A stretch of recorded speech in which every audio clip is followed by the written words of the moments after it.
नमस्कार, मैं हूं श्वेता सिंह और आप देख रहे हैं आज तक।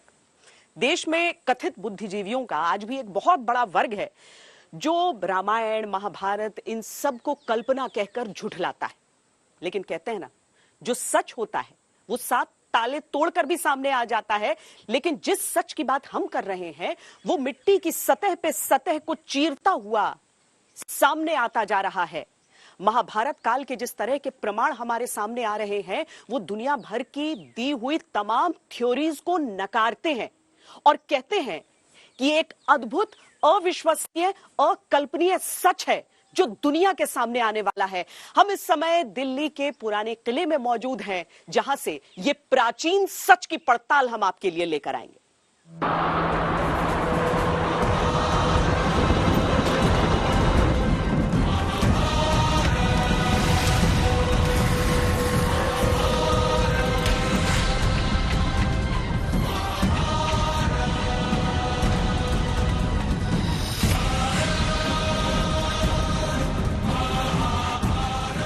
जिस महाभारत को काल्पनिक बताकर झुठलाने की कोशिशें की गईं, आज वो सारे प्रमाण अपने कालखंड की गवाही देंगे।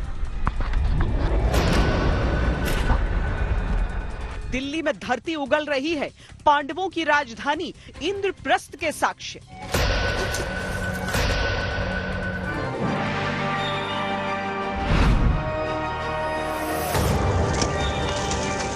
मेरठ में कौरव पांडवों के हस्तिनापुर साम्राज्य के प्रमाण प्रकट हो रहे हैं।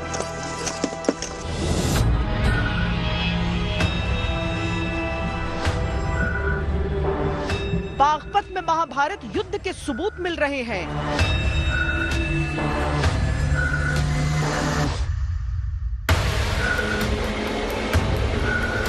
वो लाक्षागृह जहां पांडवों को मारने का षड्यंत्र रचा गया।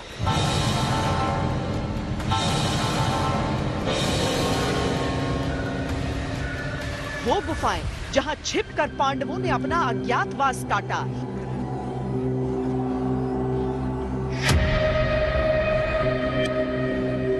वो 5 गांव जो पांडवों ने कौरवों से राज्य के बदले मांगे।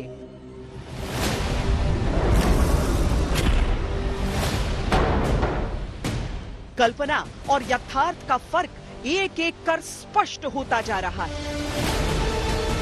हजारों साल पहले समय की रेत के नीचे मानव सभ्यता का सबसे बड़ा इतिहास दब गया।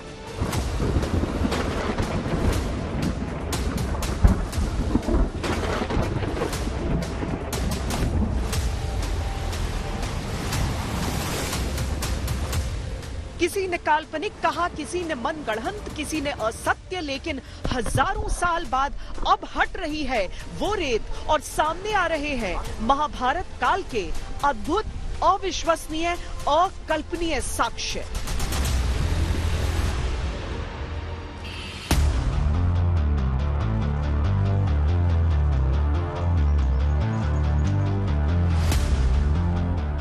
आज अद्भुत, अविश्वसनीय, अकल्पनीय में हम आपको दिखाएंगे पूरे भारतवर्ष में कहां-कहां मिल चुके हैं महाभारत के जीवित प्रमाण।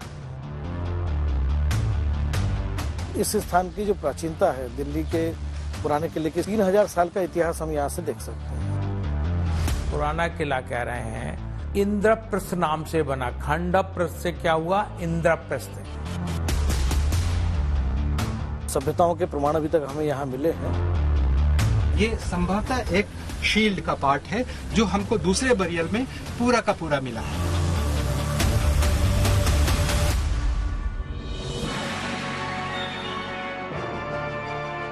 जिनके बारे में महर्षियों ने महाकाव्यों में लिखा, जिन्हें सदियों से कथाओं के रूप में दोहराया गया, वो अर्जुन, भीम, युधिष्ठिर, दुर्योधन, कौरव, पांडव काल्पनिक थे या भारतवर्ष का प्राचीन सत्य? ये जानने के लिए एएसआई ने दशकों तक धरती को खोदकर साक्ष्य जुटाए। लगातार खोज अब भी चल रही है और शताब्दियों के बाद महाभारत का अद्भुत, अविश्वसनीय, अकल्पनीय सच धरती की तहों से बाहर निकल रहा है।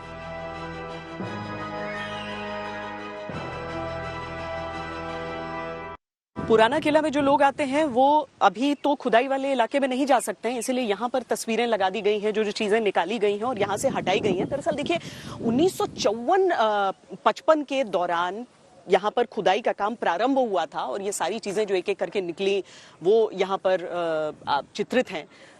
69 के साल में या फिर 72 के साल में ये बहुत सारी चीजें यहाँ से निकलती रही, लेकिन ये इतनी लंबी प्रक्रिया होती है कि अगर ये दर्ज भी करना है कि किस काल की और कौन सी चीजें यहाँ पर हैं ताकि वैज्ञानिक तौर पर कोई उसे चुनौती भी ना दे सके, तो ये पूरी मेहनत का काम अभी चल रहा है।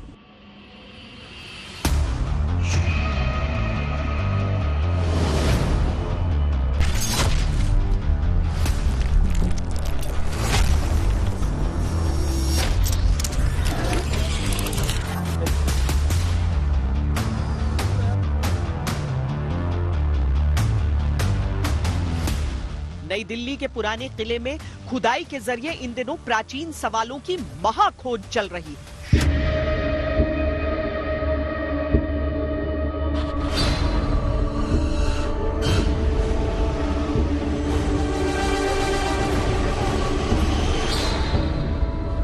हम जो प्री मौर्यन काल या प्री मौर्य काल की बात करते हैं उसमें हमें पेंटेड ग्रे वेयर के कुछ शर्ट्स मिले हैं और पेंटेड ग्रे वेयर पॉटरी को अभी तक जो है विद्वानों द्वारा ये माना जाता है कि ये महाभारत काल से संबंधित पॉटरी है।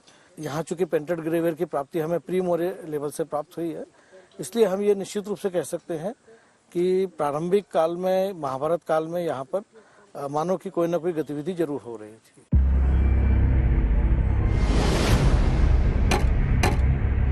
आज दिल्ली में अधिकांश इमारतें मुगल काल की गवाही देती हैं, लेकिन जमीन में दफन दिल्ली का इतिहास बताता है कि मुगलों से पहले राजवंशों और राजवंशों से पहले महाभारत का इतिहास दिल्ली का इतिहास रहा है।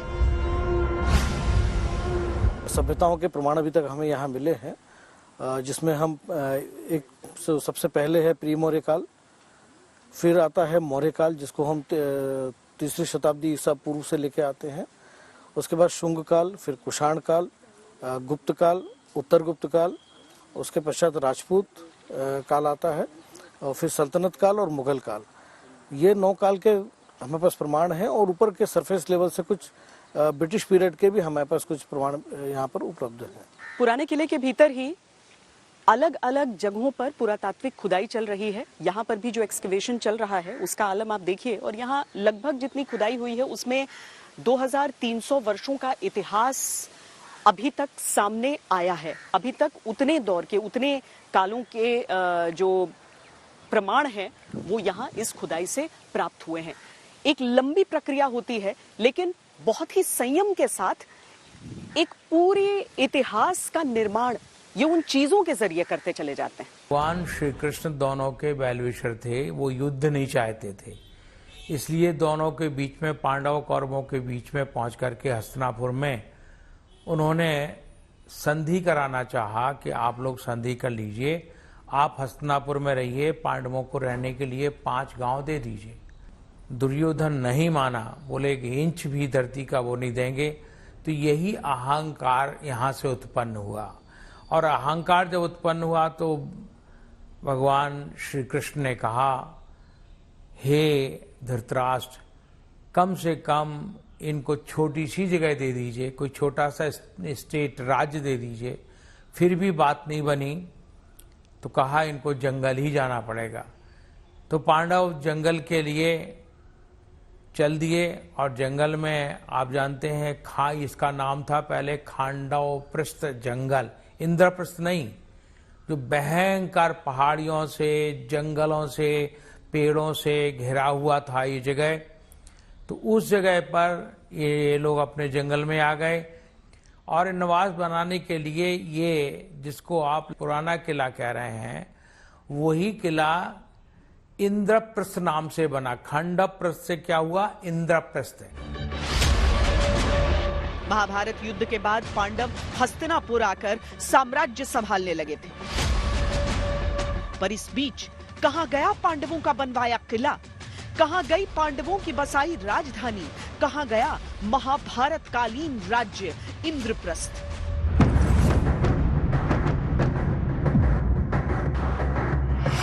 हालिया इतिहास हुमायूं द्वारा 1533 में बनवाए पुराने किले से जब पीछे का कोई प्रमाण नहीं दे सका तो धरती की परतों को हटाकर तह में जाकर सच तलाशने का काम शुरू हुआ।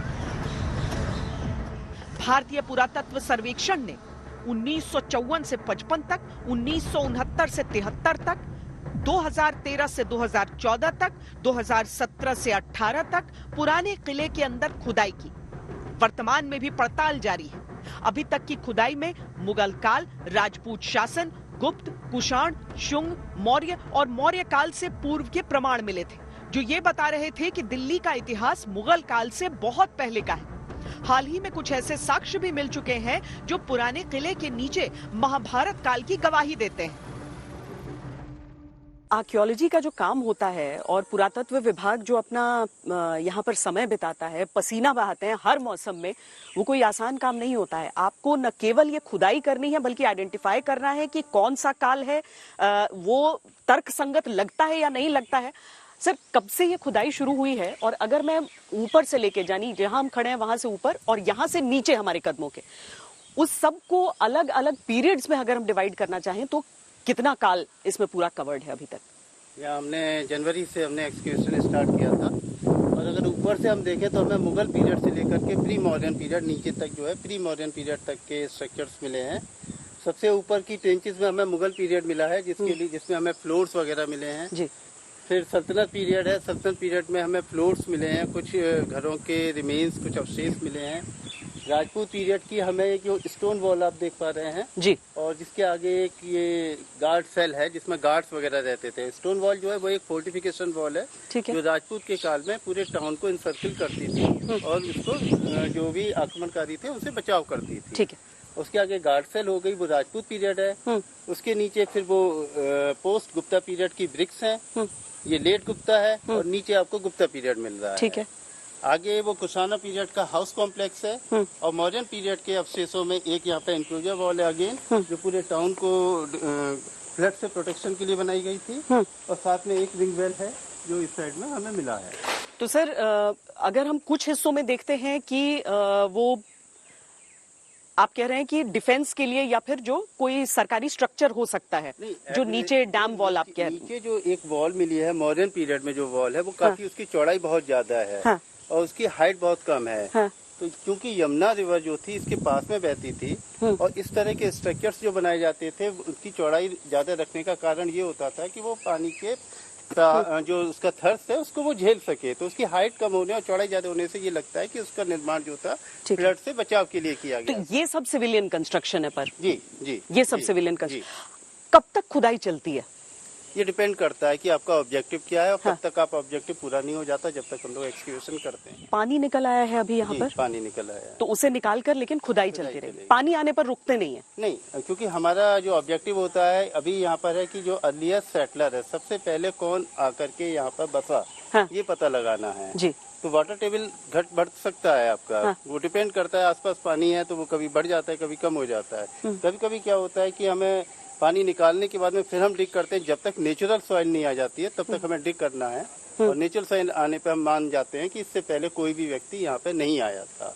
तो जो भी व्यक्ति उससे पहले होगा वो earliest settler of the site कहलाता है। तो एक जो ढांचा बच जाता है उसके जरिए आप इतिहास को देख तो सकते हैं, लेकिन इतिहास को अगर वाकई जानना है तो देखिए कि किस तरीके से वो खुदाई पूरी की जाती है, और मिट्टी के परत दर परत के अंदर से वो, मतलब एक तरफ देखिए पुराना किला जिसके साथ हम तस्वीर खिंचाकर उस इतिहास को महसूस कर सकते हैं, और दूसरी तरफ वो जो आप लोग खुदाई करके अभी निकाल रहे हैं पूरा हजारों साल पुराना इतिहास हमारा। बिल्कुल, पुराना किले में अब हमारे पास जो इतिहास है ये प्री मॉडर्न पीरियड तक का आ गया। हाँ। ऊपर जो आप देख पा रहे हैं ये सिर्फ मुगल पीरियड तक का है। लोग वाग आते हैं अभी तक मुगल पीरियड का देख करके जाते हैं, लेकिन इसके नीचे काफी गर्त में काफी चीजें हमारे इसमें दबी हुई हैं जो अभी एक एक करके निकल रही है।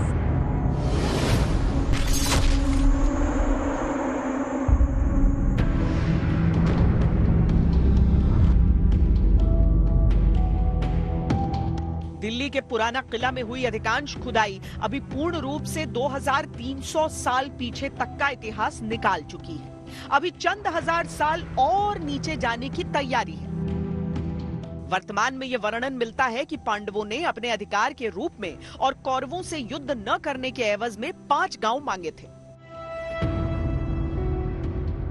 व्याघ्रप्रस्थ जो आज का बागपत है, तिलप्रस्थ जो फरीदाबाद यानी तिलपत है, पांडुप्रस्थ जो हरियाणा का पानीपत है, स्वर्णप्रस्थ जो आज का सोनीपत है और इंद्रप्रस्थ यानी वो स्थान जिसे स्वयं पांडवों ने बसाया था जो आज की दिल्ली है।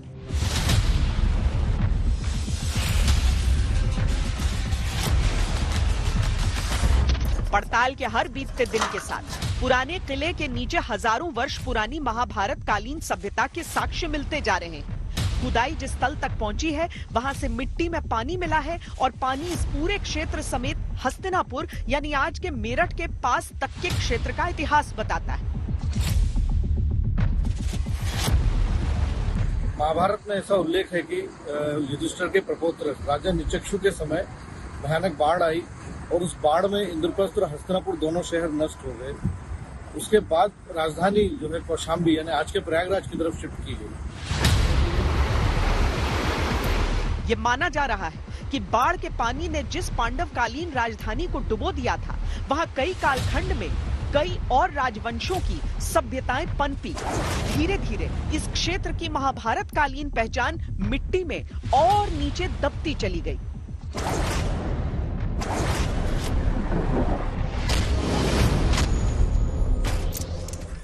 हस्तिनापुर से दिल्ली के बीच की वो कौन सी कड़ी है जो पांडवों को इस क्षेत्र से जोड़ती है और समूचे इंद्रप्रस्थ के क्षेत्र का वैभव और इतिहास भी आपको बताते हैं।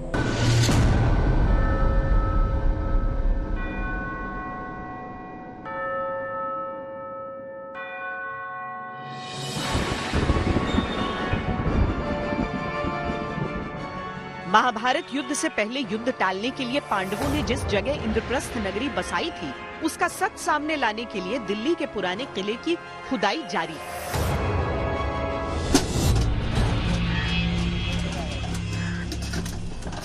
और संकेत मिलने लगे हैं कि दिल्ली के इस क्षेत्र से हस्तिनापुर का सीधा सिरा जुड़ता है।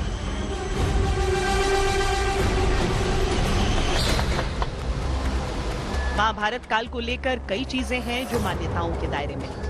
समय समय पर जो साक्ष्य मिलते हैं वो कहानी की पूरी तस्वीर को मुकम्मल करते हैं, लेकिन कई ऐसी बातें हैं जिनकी तस्दीक होना अभी बाकी है। महाभारत के अनुसार शासन के अधिकार को लेकर हरियाणा के कुरुक्षेत्र में महाभारत का युद्ध लड़ा गया। ये युद्ध 18 दिनों तक चला था, जिसमें 18,000 से ज्यादा सैनिक मारे गए और वैदिक सभ्यता लगभग पूरी तरह नष्ट हो गई। ये जानकारी भी दी जाती है। युद्ध हुआ और युद्ध क्षेत्र 18 दिन तक, एक दिन नहीं 18 दिन तक युद्ध चला, जिसमें कि काफी अक्षौणी सेनाएं मारी गई हैं। धन, जन, तन, मन और यश, कीर्ति, विकास का हानि हुई।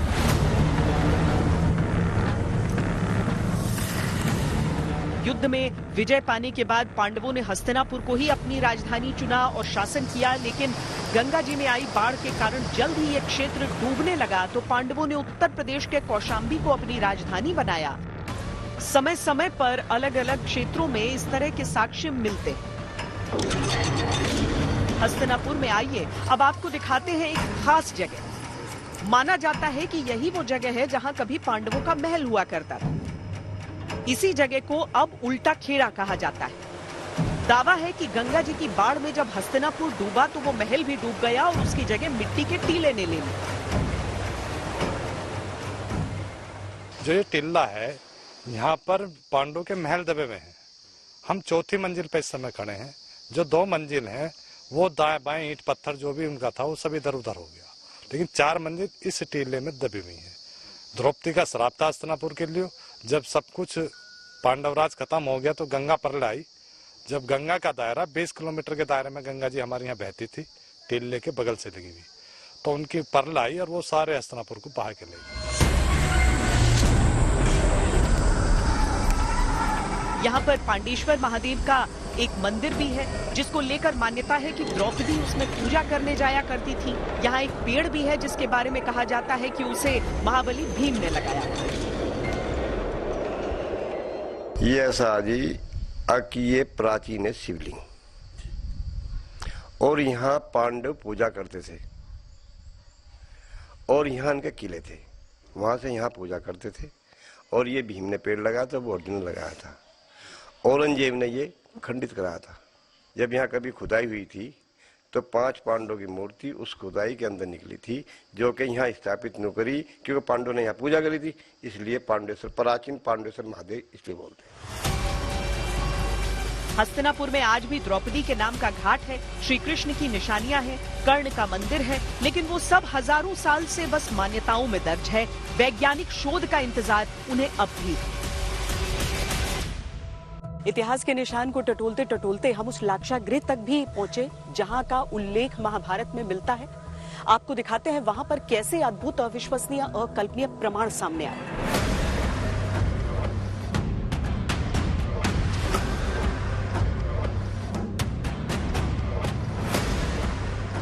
दिल्ली से 80 किलोमीटर दूर ये बागपत का बरनावा है।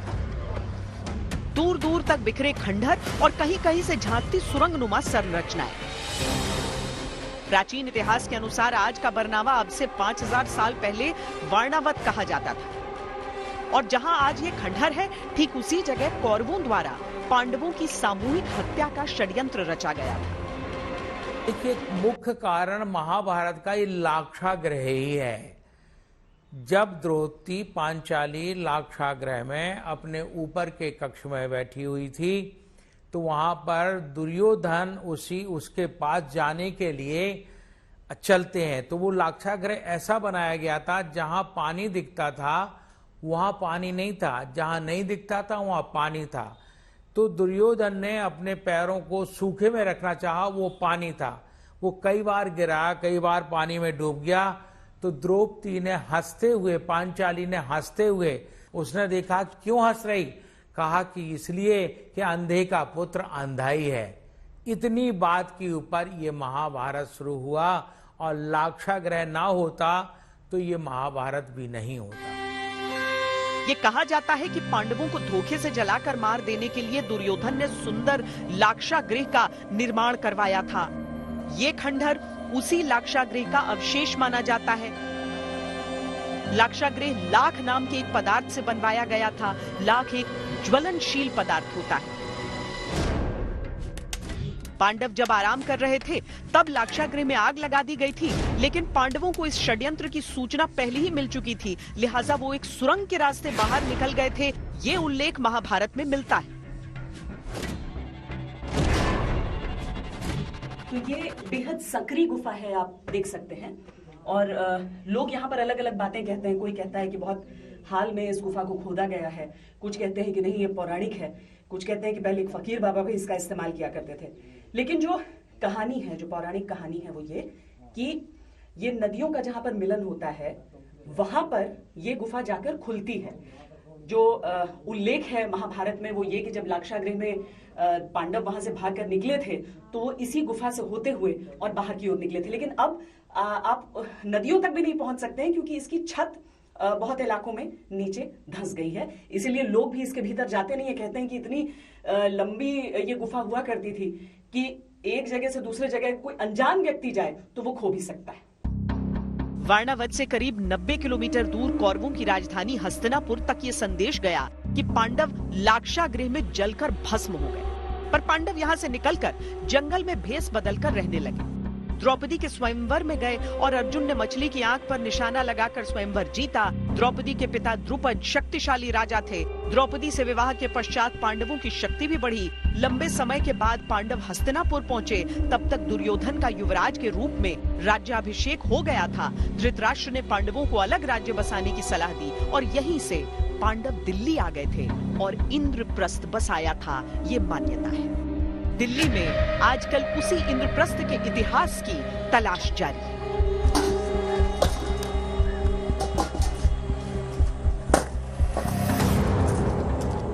सुई की नोक भर जमीन न देने का प्रकरण आपको महाभारत से याद होगा, क्योंकि कहा जाता है कि पांडवों ने कौरवों से केवल 5 गांव मांगे थे। वो 5 गांव आज किस रूप में मौजूद हैं, ये भी हम आपको दिखाते हैं। हस्तिनापुर के साम्राज्य के बदले पांडवों ने जिन 5 गांवों की मांग की थी, उनमें से एक श्रीपद था, जो कहा जाता है कि आज का इंद्रप्रस्थ है। इंद्रप्रस्थ की खोज इन दिनों पुराने किले में चल रही है, लेकिन महाभारत काल में इसे खांडव प्रस्थ कहा जाता था और बीहड़ दुर्गम और वीरान क्षेत्र था। पांडवों ने मयासुर के सहयोग से इस क्षेत्र को रहने लायक बनाया और अपना किला भी बनवाया। पांडवों ने ही इस क्षेत्र का नाम बाद में इंद्रप्रस्थ रखा।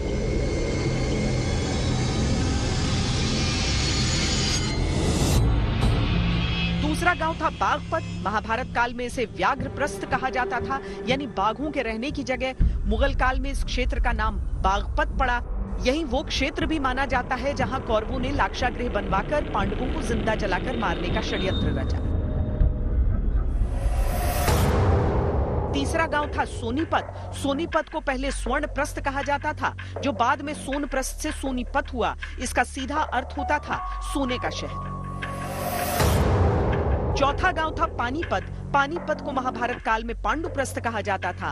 पानीपत के पास ही कुरुक्षेत्र है, जहां माना जाता है महाभारत की लड़ाई लड़ी गई थी।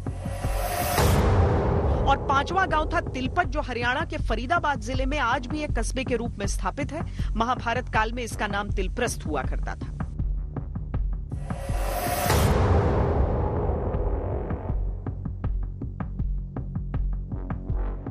दिल्ली के नजदीक ही बागपत है। बागपत के सिनौली में जिस तरीके से व्यापक स्तर पर जो पड़ताल है, जो खुदाई है, वो पूरे अभियान की शक्ल में चलती रही और जिस तरह से चीजें उस समय भी सामने आई और अब भी सामने आती रहती हैं, उसी तरीके से 1952 का साल बहुत महत्वपूर्ण है, क्योंकि उस समय दिल्ली से हस्तिनापुर के साक्ष्य सामने आए थे।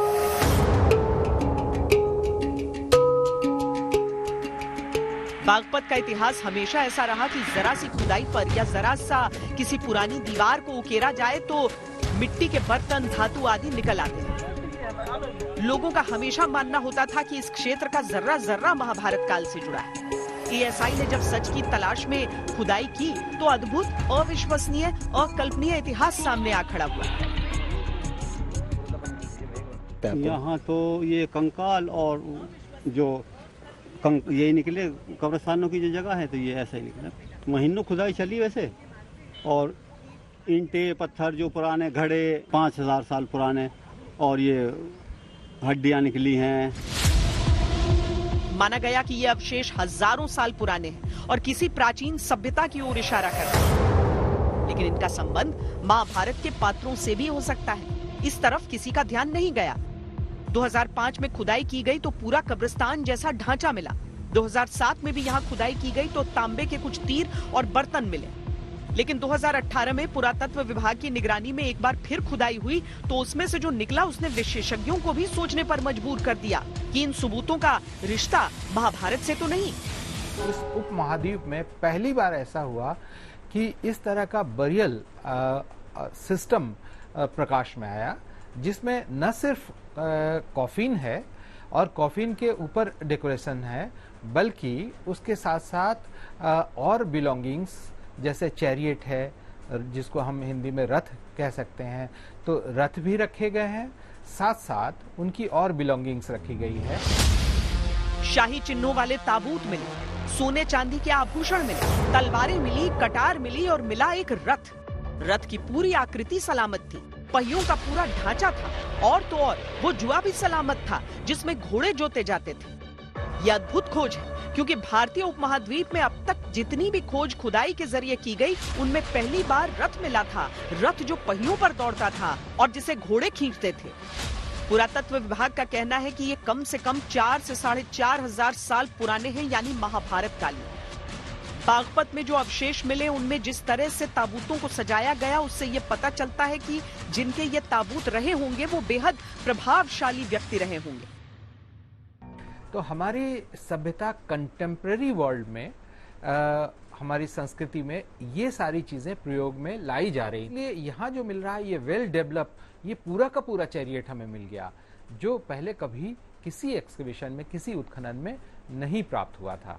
ऐसी चीजें एक हाईली सोफिस्टिकेटेड सोसाइटी, एक वॉरियर क्लास, योद्धा क्लास को दर्शाता है। यहाँ पर आपको कई वो चीजें भी दिखेंगी जो जीवन शैली को दर्शाती हैं, वो मटका पड़ा हुआ है या फिर मिट्टी के और बर्तन के जो टुकड़े यहाँ पर हैं, जिनका कुछ कुछ हिस्सा ले जाकर उसका कार्बन डेटिंग भी किया जाता है, क्योंकि जिस तरह का निर्माण है उसे देखकर ये तो पता चल जाता है कि किस काल का होगा, लेकिन उसकी तस्दीक अगर वैज्ञानिक तौर पर करनी है तो उसके लिए एक पूरी प्रक्रिया होती है। और अभी तक जितने भी क्षेत्रों में खुदाई होके बहुत सारे जो चीजें सामने आई हैं, उनसे भी उस काल की जीवन शैली के बारे में पूरी जानकारी मिलती है। 2005 की खुदाई में पूरा समाधि स्थल मिला था, जिसमें 100 से ज्यादा लोगों की समाधियां पाई गई थी, जिसमें ताबूत बेहद सम्मान से और पूरी साज सज्जा के साथ दफनाए गए थे। सिनौली में भी करीब 8 समाधियां फिर से मिली, लेकिन ये बाकी से अलग हैं। इन पर शाही चिन्ह अंकित रहे।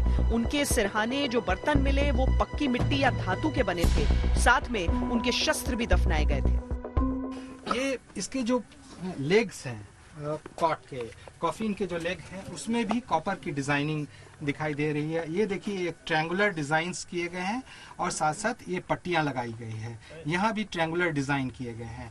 तो ये पूरी कॉफिन जिसके रिमेन्स आप देख रहे हैं, वो एक हाईली डेकोरेटेड कॉफिन था और इसके हर पार्ट की तरफ कॉपर से डेकोरेशंस किए गए थे। इस एरिया में कॉपर के पॉट रखे गए थे, जिसमें एक टर्टल बेस पॉट है और दूसरा पॉट यहाँ, और कॉपर के चैनल भी इसके नीचे, खाट के नीचे सजा के रखे गए थे।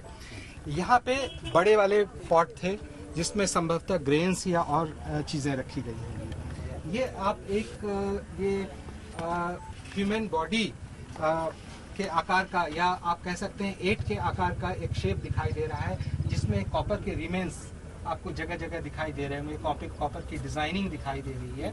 ये संभवतः एक शील्ड का पार्ट है जो हमको दूसरे बरियल में पूरा का पूरा मिला है। सिनौली में मिली समाधियों को पहले सिंहासन नुमा ऊंचाई पर बने ताबूत में रखा गया और फिर उनके साथ सारी जरूरी चीजें रखी गई थी, फिर लेप लगाकर बंद कर दिया गया था। जो समाधि सबसे ज्यादा चौंका रही थी वो सबसे बड़ी और समृद्धशाली प्रतीत होती थी, क्योंकि इसके पास ही एक कुत्ते को भी दफनाया गया था। लेकिन महाभारत की कई कहानियों में ये भी वर्णन मिलता है कि तब योद्धाओं का अंतिम संस्कार किया जाता था। ऐसे में इस सवाल पर शोध अभी जारी है कि तब ये समाधियां क्यों और किसकी। हिस्ट्री के अंदर जैसे तमाम मिसिंग लिंक्स होते हैं, उसी तरीके से एक मिसिंग लिंक ये भी है कि अगर ये महाभारत टाइम का है तो महाभारत टाइम में दाह प्रथा प्रचलित थी, तो ये कैसे हो सकता है। तो इस पे मेरा अपना विचार ऐसा है कि आप अगर हिंदू मैथोलॉजी के अंदर भी आप जाके देखें, कि मैथोलॉजी हिस्ट्री एक जगह पर जाकर ओवरलैप करने लगती है। तो हिंदू मैथोलॉजी में आपको दफन करने के भी कभी कभी कुछ आपको प्रमाण मिलते हैं, जैसे कि आपको तमाम समाधियां भी होती हैं, तमाम साधु संतों की भी होती हैं। सिनौली में 2005 में एएसआई उत्खनन के एक क्षेत्रीय संयोजक एवं वरिष्ठ इतिहासकार डॉक्टर कृष्णकांत ने दावा किया था। सिनौली में मिले अवशेष वैदिक सभ्यता का पुख्ता प्रमाण देते हैं। सिनौली में कई कंकाल और ताबूत मिले हैं जो ये बताते हैं कि शवों को दफनाने की प्रथा थी, लेकिन साथ ही कई राख के ढेर भी मिले। जांच के बाद ये पाया गया कि वो शवों की राख थी, यानी तब दफनाने के अलावा शवों के अंतिम संस्कार का भी चलन था। डॉक्टर कृष्णकांत ने यह भी कहा कि वेदों में शवों को जलाने और दफनाने दोनों का उल्लेख मिलता है।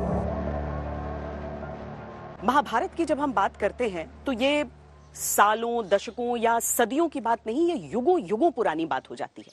और केवल दिल्ली हस्तिनापुर का क्षेत्र नहीं, बल्कि पूरे भारतवर्ष में कई ऐसे हिस्से हैं जहां से प्रमाण एक एक करके सामने आते ही रहते हैं।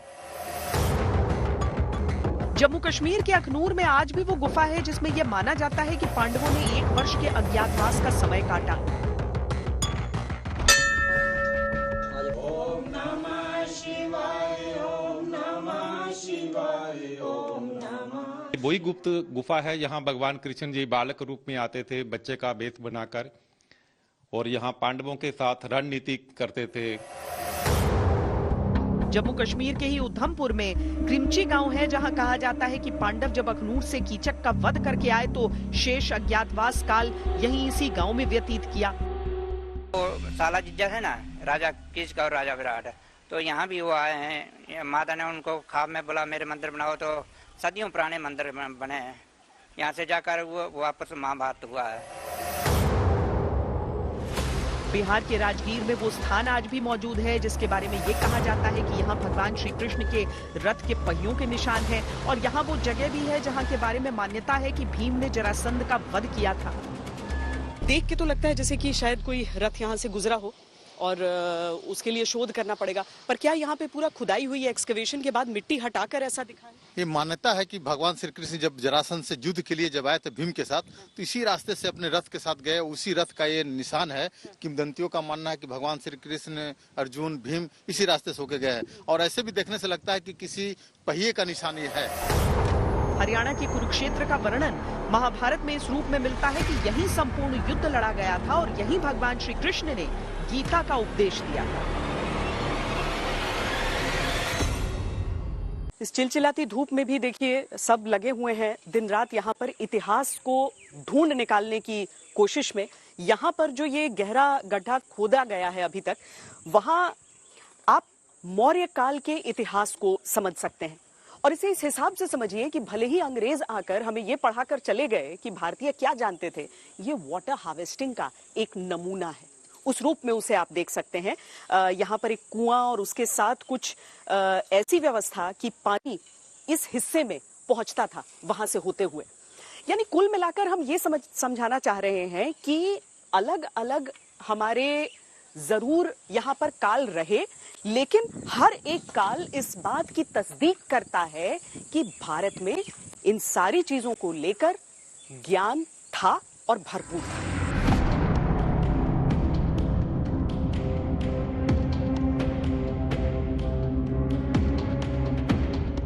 इतिहास में न जाने कितनी ही बार पांडव किला, इंद्रप्रस्थ, पांडवों की राजधानी का उल्लेख मिला, लेकिन सच कभी पूरी तरह से सामने नहीं आ पाया। शम्स सिराज अफीफ की 14वीं सदी में लिखी किताब तारीख फिरोज शाही में लिखा है कि इंद्रप्रस्थ किसी परगना का मुख्यालय हुआ करता था। पश्चिम दिल्ली के नारायणा गांव से 14वीं सदी के एक अभिलेख में भी इंद्रप्रस्थ का उल्लेख है। अबुल फजल ने 16वीं सदी में लिखी अपनी पुस्तक आईने अकबरी में लिखा है कि हुमायूं का किला उसी स्थान पर बनाया गया था जहां कभी पांडवों की राजधानी इंद्रप्रस्थ थी।